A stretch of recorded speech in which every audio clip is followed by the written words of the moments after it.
A bit of traction control in the corner there, I think. Remember, you're on brand new tyres, you idiot. Total of 9 miles so far. So what's your name again? Sorry. Dante il Unicorno. Dante il Unicorno. Okay, well, where's your horn? Oh yeah, there. Of course you got a horn. I see. Well, good morning. Codge Biker here, and say hello to Dante il Unicorno, apparently. My new bike. Yes, I seem to have succumbed to peer pressure from everybody else and become a ducatista. What can you do? So if you're not sure what it is, it's a 2024 brand new Ducati DesertX with absolutely no extras whatsoever. The base model, and the only reason I could afford it is because I think due to Euro 5 Plus coming out soon, these can't be sold after March, so the dealers pre-registered them, which made them several £1000s cheaper, and by selling everything I own, just about, I managed to buy the base model, and that's what I've got, and it's the one I wanted. Actually, I wanted the white one, didn't want the rally, too high for me, and I love it. But the weather has been so bad since I got it, or things kept cropping up that I couldn't get out on it. So I've now done, I believe, 12 miles. This is my first ride out. I'm quite a few miles into that ride. Come along and I will talk to you about Dante, if you're interested. So was this bike a win then? No, it wasn't. Talk to myself, answering for you. I had a test ride in one of these last year on a Ducati Experience Day, and out of all the bikes I tried last year, this was the one that stood out. But to be quite honest, I never thought I'd ever be able to afford one. So I've afforded one, as I say, just by pure circumstances and taking advantage of the pre-registration thing. And yes, I know there will be a new DesertX out next year, probably with the new V2 engine. But this is the one I wanted. So I'm happy with my choice.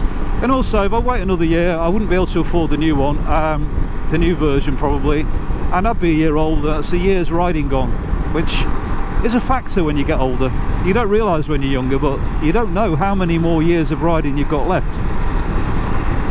So, in terms of practicality and everything else, why did I buy this bike?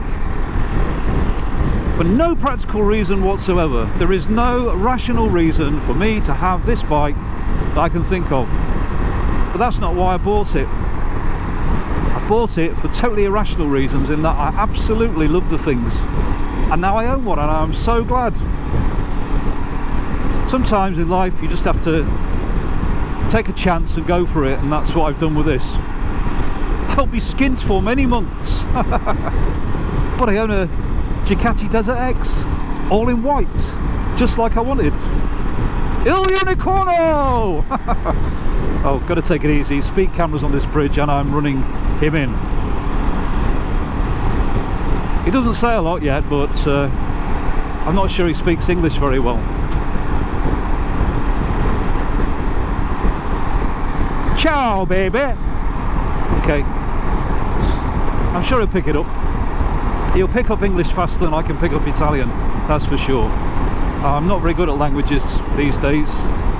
My old brain won't do it. So I've got no navigation apart from my B-Moto, which I'm using today. To be honest, I didn't even check it. I just stuck in any old route from the last time I was out on it. So I know there's quite a lot of roadworks about. I may end up someplace, I may end up no place. But the sun is out, there's heat off the engine, which I'll talk about later, so I'm going to enjoy the ride. Okay, so down here, I seem to remember, is a bumpy bit.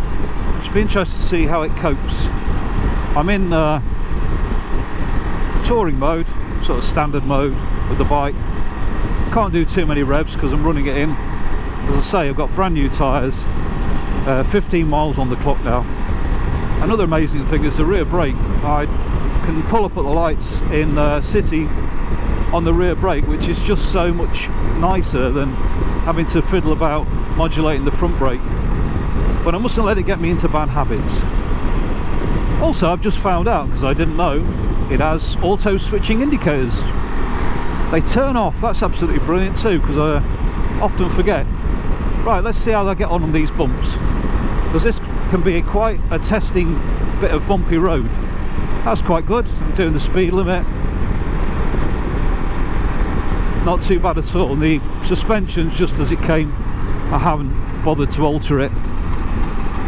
I'll set it up for road riding one day maybe, but if that's anything to go by, and really it's fine. It's a lot better than my last two bikes that went down there. So I'm indicating, right, look, going around the bend, and then I want to go left here. There's nobody behind me, so I don't need to turn it off. Hopefully it will and it cancelled. Look at that, brilliant. I would say the engine is very tractable and slightly agricultural, but that's just how they are. Also, this engine's very tight, sounds tight to me, which, you know, it's got running in oil in it, and as I say, it's now up to 19 miles, so it's its first serious ride on the road. I did go down to the petrol station the other day and did 2 miles. But this is the first proper ride. There you are, third gear, fine. 20 miles an hour, it doesn't mind. That's what I like about it, it's so placid, but when you open the throttle, it's also very Ducati. Got 6 riding modes, I believe. I'm sticking in touring. And I overtook something a little while back, and it's still got the shove that I remember from my test ride. So I like to think that this is my forever bike, because I've wanted one from the minute I saw the concept. And some people say there is no such thing as a forever bike, but I think it's got a 4-year warranty, so as long as I keep taking it to Ducati service centres, which isn't going to be cheap. I'm going to have to join the Ducati Owners Club, I think, to get a discount. I should at least get the next 4 years out of it, and then after that see where we are. And I'm sure you're all going, we've heard that before. Oh, we'll see. We're in the early stages of our relationship, aren't we, Dante? Hope it's not too muddy down here. Not because the bike can't handle it, because I don't have to wash it on my first ride out. You have to be so precious with these things, don't you, Ducatis? In my mind you do, anyway. So here we are in my favourite place, the countryside. Standing up feels fantastic. I'd like the handlebars a little bit closer to me, but they are, I think they can be adjusted, I don't know. I'm going to resist getting any bar risers or anything for the time being. I don't need it for standing up, and I'm not intending to take this on hardcore tracks. Gravel lanes, country roads like this, that's what I'm going to do with it. That's my plan. Still, we all know what happens to plans, don't we? Quick shifter's very good. Now I'm expecting a lot of buffeting from that front screen, because it's the standard screen. I say there's no extras, I haven't got the touring screen or anything. And again, I'm not going to rush to change the screen because I'm skint basically, but I might try a little, maybe a little spoiler on the front later on. It's quite a gusty day today, so I can feel quite a bit of wind, but there's nothing on my chest, nothing on my arms. On my test ride, I did think it was a bit noisy. Oh look, there's a Reliant. Hello! He waved back, nice guy.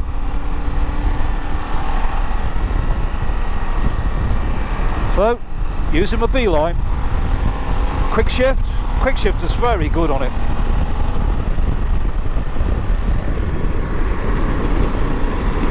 yeah, I can suggest that I'm going to need either the touring screen or a spoiler at some point. I'm okay at the moment, it's not too bad. But I think long distance on a windy day, it's a bit noisy. I mean, I did know that. I test roaded it. It was the one flaw that I didn't like. That, and you have to buy the heated grips extra, even though you get the button for them. There's the button, but no heated grips. Still, isn't that what birthdays are for? This is fantastic. Look, I'm going faster than the motorway. Hey losers, on a DesertX. Hey Dante, wave. Oh, you can't, can you? I'm not that clever, I've just gone straight past where I needed to go. Yeah, so I'm really enjoying this bike so far. I think the only thing that could go wrong, I don't want to be negative, but I don't know what the dealer experience is like. I booked the bike in for its first service the day before my birthday, and for heated grips, so we'll see how it goes.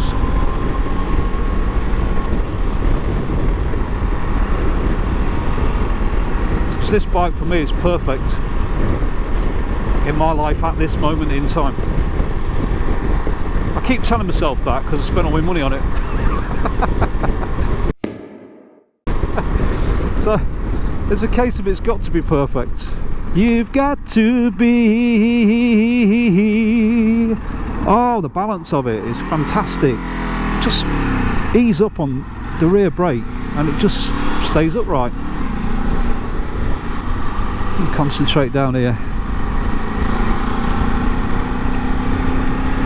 This road is 60 miles an hour, which is the way the British roads work. They don't bother to put the speed limit on a lot of country roads, but they'll put 30 mile an hour, 20 mile an hour on big main roads.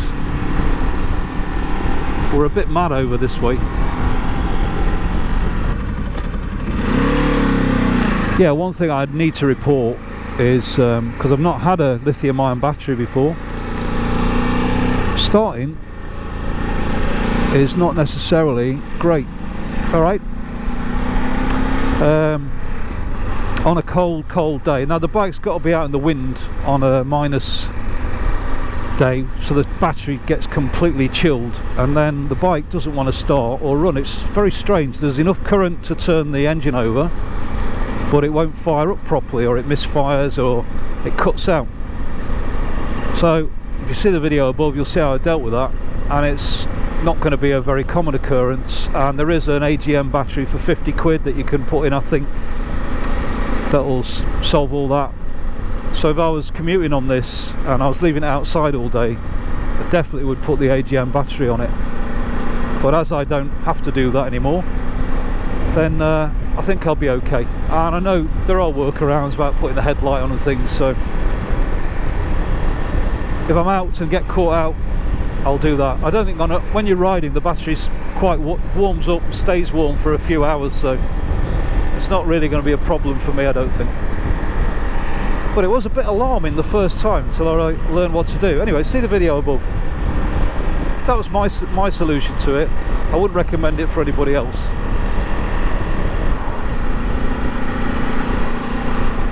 Of course, this is the kind of day where a heated seat will be lovely, but I think the engine's doing it. I mean, it's welcome on a day like today, but I think this is going to be a warm bike. Could be wrong. So I know Dr. John's Super Sport with the same engine, he gets quite warm. He's had to put foil under his seat. Okay, so if I'm being truthful and honest, and now that we're on our own, I bought this bike with my heart. Since my 690, and before that, I guess, my 790 Adventure, before that my Africa Twin, a few bikes have tugged at my heartstrings. I wanted this one from the minute I saw the concept, and now I've got one. But so far, I am absolutely loving it. So, I make no apology. I bought it with my heart.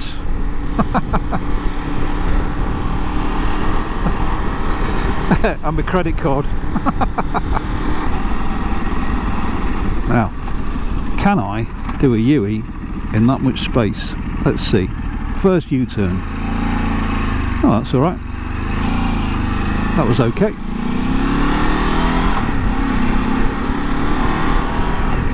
Just adjusting to the big bike again.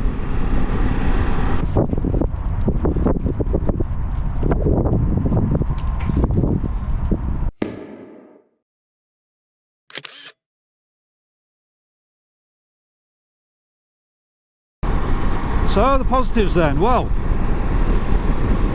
for a 21-inch front wheel bike, and everybody says it because it's true, it goes where you look. It's very, very easy to ride on the road, feels lovely, got all the power required for an adventure bike, and even on these brand new tyres I'm starting to not worry about throwing it into the bends any more than I would a road bike with new tyres on. So it does the on-road stuff brilliantly. For off-road, a bit heavy for me. I'm sure it'll be great on gravel lanes.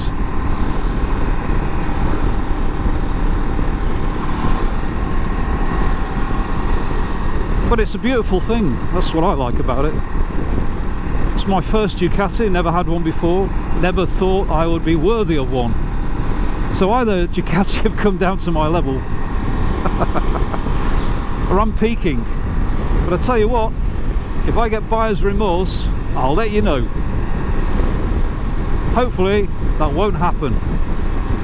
This massively enjoyable first ride, Codge Biker is out.